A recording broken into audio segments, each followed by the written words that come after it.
Bonsoir, vous l'avez certainement remarqué, il ne se passe plus une journée sans qu'on nous rappelle les gestes essentiels pour sauver la planète. C'est rentré dans les mœurs, on n'utilise plus de sacs en plastique, on économise l'eau, on trie désormais nos déchets.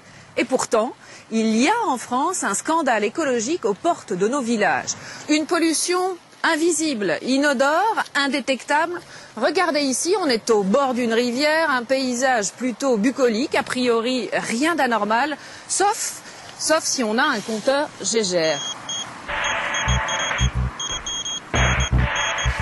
Il y a bien de la radioactivité sous mes pieds et elle n'a rien de naturel. Mais depuis des décennies, les autorités ne semblent pas s'en préoccuper, laissant les populations dans l'ignorance face au danger.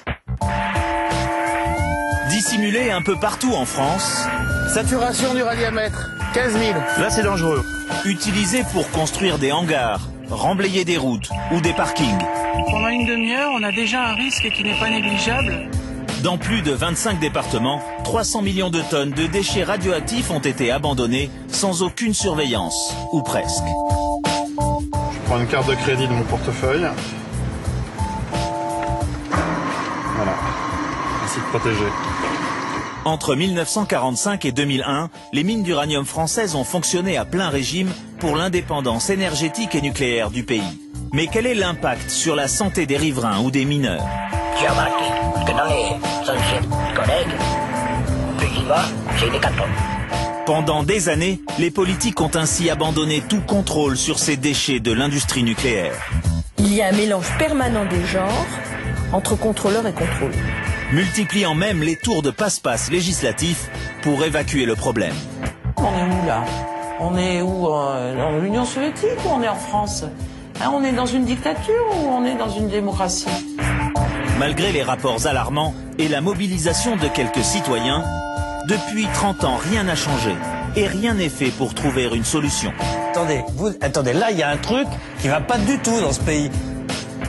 Ce soir, Pièce à conviction vous dévoile le scandale de la France contaminée.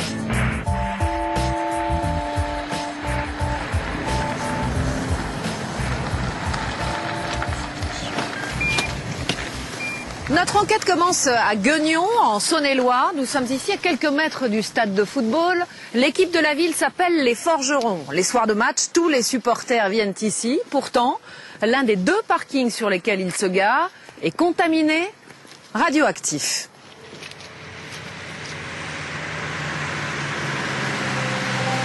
Aujourd'hui, jour de semaine, le parking du stade de foot de Gueugnon est désert. Cet homme va profiter du calme pour effectuer des mesures surprenantes sur ce lieu public. Avec cet appareil, il va évaluer le risque d'irradiation pour les personnes qui viennent dans cette zone. Déjà, faut pas aller loin. Déjà dans le coffre de la voiture. Donc ça veut dire qu'il y en a dessous là.